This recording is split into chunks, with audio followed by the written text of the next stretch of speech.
بالکل فضا، جنہیں ہم خاندانی کہتے ہیں. میں پہلے تو سر کی بات سے سیکنڈ کرنا چاہوں گی کہ ضد، اور اس میں ایک ہسٹری سے مثال سے آپ کو تھوڑا سا بتانا چاہوں گی. ایک ہسٹری میں مثال ہے فرعون اور آسیہ کی. کیا آسیہ خونی تھی فرعون کی، موسیٰ کی؟ آسیہ علیہ السلام تو موسیٰ علیہ السلام کی خونی تو نہیں نہ تھی. نہیں. ٹھیک ہے، انا کس کی تھی؟ فرعون کی. اس نے کیا کوشش کی کہ محبت امر نہ ہو. آج کس کی محبت امر ہے؟ آسیہ و موسیٰ کی. اور ساری کی ساری انا اور طاقت کے باوجود ہار کون گیا؟ فرعون. یہ وہ مثال ہے کہ جب انا اکٹھے کسی میں آ جاتی ہے تو نقصان آسیہ کا ہوا، فرعون کا ہوا، وہ موسیٰ کا ہوا، فرعون کا ہوا. ایسے انا کرنے والے انسان حضرت کا آسیہ اور حضرت موسیٰ کی بات ہو رہی ہے، ان کی مثال رکھ کے انہوں نے یہاں پہ اگزامپل دی. اچھا، میں یہ جو آپ سے سوال کی تھی نسلی لوگوں کا، پلیز اس کو ضرور الیبریٹ کیجئے کہ یہ نسلی لوگ کیا واقعی اپنے رشتوں کو سنبھال کے رکھتے ہیں؟ جو لوگ اپنے خاندان کی لیگیسی، اپنے خاندان کو آگے چلاتے ہیں، بڑے لے کے چلتے ہیں اپنے پورے خاندان کو، کہتے ہیں نا ان کا خاندان اچھا ہے، خاندان بڑا، یہ نسلی لوگ ہوتے ہیں. اچھا، اس میں نا فضا میں اپنے، کیونکہ میں نے زیادہ تر جو گہری نظر رکھی ہے خاندان کے اپنے خاندان کے معاملے میں رکھی ہے، اور اس معاملے میں سمجھتی ہوں میرے جو ابا کے خاندان والے ہیں وہ بہت ایک فطرتاً اور تھوڑے وہ اتنے انٹیلیجنٹ ہیں اس معاملے میں، وہ بہت اچھے ہیں. وہ کیا کرتے ہیں کہ جب کوئی تضاد آتا ہے، اب دیکھیں جو آپ بات کر رہی ہیں نا کہ خاندانی لوگ وہ ہوتے ہیں جو فیصلوں میں ان کو بٹھاتے ہیں جن کو بیٹھنا چاہیے.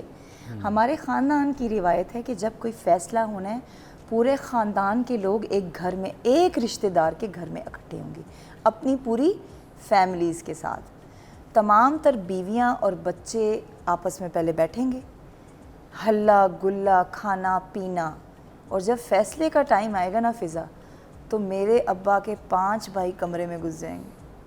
اب بند کمرے میں 5 بھائیوں میں کس کی کیا بات ہوئی ہے کسی کو نہیں پتا. پورے خاندان میں فیصلہ نکلتا ہے ہائر اتھارٹی سے، سٹیمپڈ، آ کے امپلیمنٹ ہو جاتا ہے. ایک بریک لیں گے. ویسے یہ میں نے کافی گھروں میں دیکھا ہے یہ، اور پھر پیچھے جو ہے نا یہ سارے بڑے چھوٹے موٹے جو کھچے پچے مسئلے ہوتے ہیں نا وہ ٹھیک ہو جاتے ہیں جن گھروں میں ایسے فیصلے گھر کے بڑے بیٹھ کے کرتے ہیں. اور ویسے بھی مجھے یہ لگتا ہے جس گھر کے فیصلے عورت کے ہاتھ میں چلے جائیں تو وہاں پہ وہ گھر خراب ہو جاتا ہے. جس گھر کے فیصلے مرد کے ہاتھ میں ہو وہی خاندان آگے چلتا ہے اور یہ رشتہ قائم رہتا ہے. بریک کے بعد بات کرتے ہیں.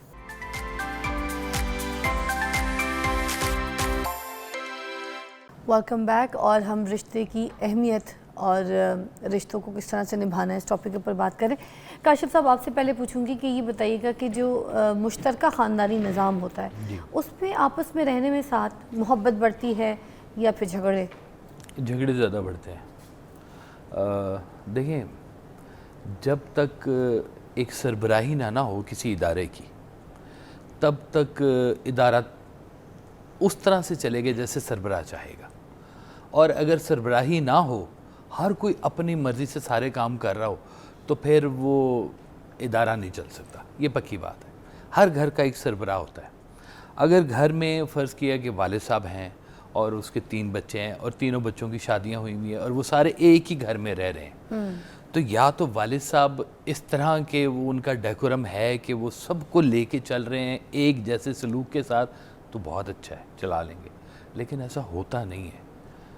تو وہ نارملی پھر کیا ہوتا ہے کہ چھوٹی باتیں، جھگڑے، چھوٹی چھوٹی چیزیں، کیونکہ نا ہمارے اندر لوگوں کو گنجائش دینے کی نا جگہ کوئی نہیں رہ گئی ہوئی. تو آپ کو لگتا ہے مشترکہ خاندانی نظام میں الٹا جو رشتے ہیں وہ ٹوٹتے ہیں، ادھر جھگڑے پیدا ہوتے ہیں، ادھر تھوڑی چھوٹی نوک جھوک سے نفرتیں پیدا ہو جاتی ہیں دلوں میں؟ دیکھیں، پرندے بڑے ہو جائیں نا تو ان کو گھونسلے چھوڑ دینے چاہیے. آہا، تانیہ بہت خوبصورت بات. ایسے بولتے بولتے اتنی بڑی بات اتنی سی بات میں کہہ دیتے ہیں. یہ کبھی دیکھا آپ نے؟ گہرے بہت ہی گہری بات ابا بھی گہرے تھے اور انہوں نے اپنی تمام تر گہرائی ان کی روح میں سمو کے گئے. تو یہ ضروری ہے کہ پرندے تھوڑے سے بڑے ہوں، نکلیں، اپنا روزگار کمائیں، اپنا آشیانہ بنائیں، نیا گھر بنائیں. ان کے والد نے بھی یہی کیا ہے. وہ بھی کہیں سے آئے تھے اور انہوں نے اپنا گھر بنایا ہے.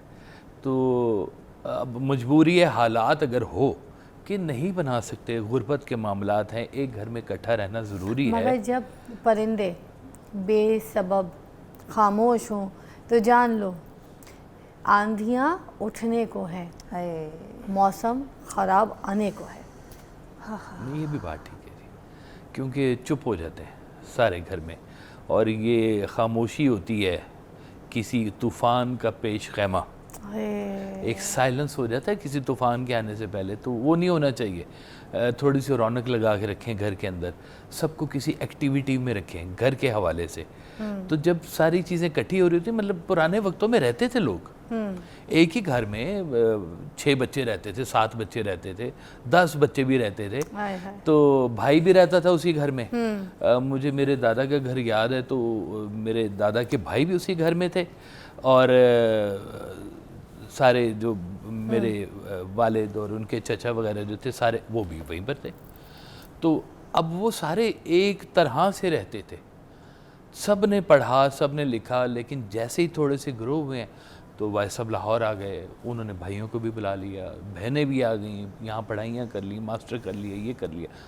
تو سب نے اپریشیٹ کیا اس چیز کو کہ اچھی بات ہے آپ لوگ نکل رہے ہیں، اب ہمارا ایک نہیں، اب ہمارے 4 گھر ہیں. واہ کیا بات ہے، زیادہ اچھی طریقے سے الگ بھی ہو گئے اور انڈیپینڈنسی بھی مل گئی. ملو تو ملو ایسے کہ السلام علیکم کیسی ہیں. کیا بات ہے، یہ تعلق ختم نہیں ہو. اینڈ میں آپ ایک غزل پڑھنا چاہ رہی تھی تو میں نے اس لیے کہا کہ آپ کو موقع دوں گی. پہلے مجھے ناچیز کی یہ خوش قسمتی ہے کہ واصف علی واصف صاحب کی ایک بہت خوبصورت جو اولادوں میں سے اولاد ہے، پہلی دفعہ میری ملاقات ہے. کاشف صاحب کے نام یہ غزل، اور مجھے لگتا ہے کہ ہر روحانی پیشوا ایسا ہی ہوتا ہے، اس کی زندگی میں یہی مقامات آتے ہیں. گلا فضول تھا عہد وفا کے ہوتے ہوئے، سو چپ رہا ستم ناروا کے ہوتے ہوئے. یہ قربتوں میں عجب فاصلے پڑے کہ مجھے، ہے آشنا کی طلب آشنا کے ہوتے ہوئے. وہ ہیلا گر ہیں جو مجبوریاں شمار کریں، چراغ ہم نے جلائے ہوا کے ہوتے ہوئے. نہ چاہنے پہ بھی، آج کے ٹاپک کے مطلب، نہ چاہنے پہ بھی تجھ کو خدا سے مانگ لیا، یہ حال ہے دل مدا کے ہوتے ہوئے. آگے رشتوں میں کیوں دراڑ درتی ہے، نہ کر کسی پہ بھروسہ کہ کشتیاں ڈوبیں. نہ کر کسی پہ بھروسہ کہ کشتیاں ڈوبیں. نہ کر کسی پہ بھروسہ کہ کشتیاں ڈوبیں، خدا کے ہوتے ہوئے نا خدا کے ہوتے ہوئے. مگر یہ اہل ریا کس قدر برہنہ ہے، مگر یہ اہل ریا کس قدر برہنہ ہے. گلیم و دل کو ابا او کبا کے ہوتے ہوئے. کسے خبر ہے، کسے خبر ہے کہ کاسا بدست پھرتے ہیں، بہت سے لوگ سروں پر ہما کے ہوتے ہیں. کاشف صاحب کے لیے خوبصورت. فراز صاحب ہماری بر صغیر کی میں کہتی ہوں ایسی خوبصورت نعمت کہ فضا جذبات کے بہاؤں میں جب میں ان کو پڑھتی ہوں نا تو میں ہیل ہو جاتی ہوں. فراز ایسے بھی لمحے لمحے، فراز ایسے بھی لمحے کبھی کبھی آئے کہ دل گرفتہ رہا دل ربا کے ہوتے. واہ جی، اسی خوبصورت غزل کے ساتھ ایک بریک لیں گے. we'll be right back.